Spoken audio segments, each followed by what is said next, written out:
Welcome back. Now, several police officers have lost their lives on duty. A provincial commemoration will be held today to honour their service and dedication to the force.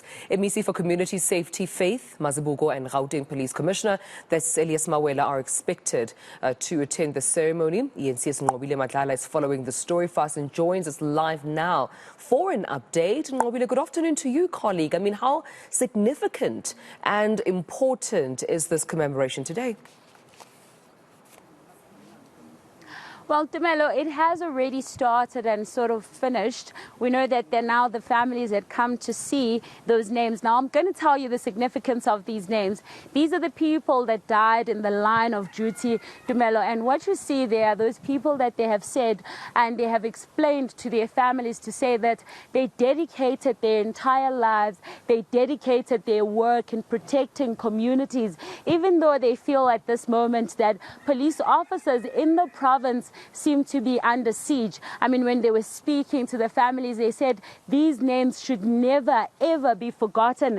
And Elias Mawela just explaining that more and more they're seeing more numbers rising when it comes to police officers dying in the line of duty. I mean, some of the people that they're speaking about is a 39-year-old Colin Novella, who we got to speak to his family. He was a 39-year-old police officer who passed away in the line of duty, and his wife is also part of the force. So very difficult indeed.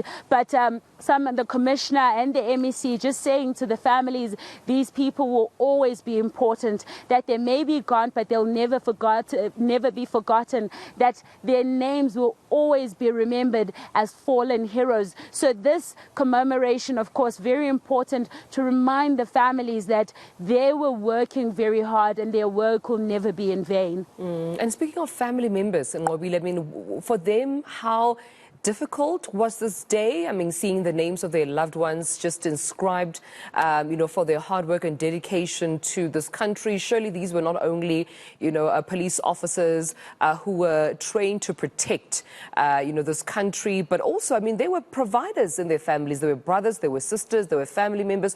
It surely wasn't an easy day for family members and loved ones.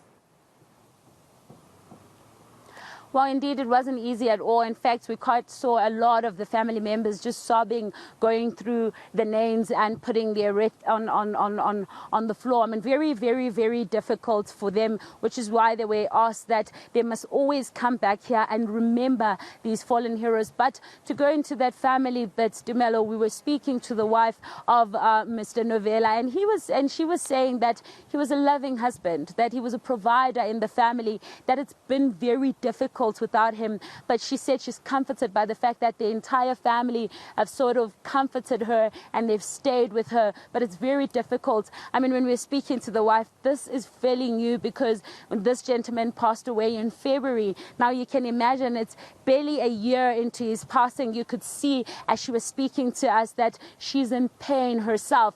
But of course, she does believe that protecting the communities and protecting the country comes first as well. So she said she will continue to be a police officer, also in commemorating her husband as well, and also continuing in that line of duty. But of course, this is where it comes down to that they sometimes lose their lives because they're not protected. And this is why they're saying that the intelligence is in the community, that communities need to rise up and fight the crime together with the police officers. I mean, when she explains that the suspect actually came around and bumped the car on purpose in fighting with the police officers, and eventually a life was lost. These are some of the things that community members as well could assist in. She was saying that community members need to engage and be active and remember that these people that are protecting them are not only just people that are protecting them, but they're family members, that they are someone's son, that they're someone's brother, and so on. So this is very important to the family to get that sense of understanding who these people were in the community.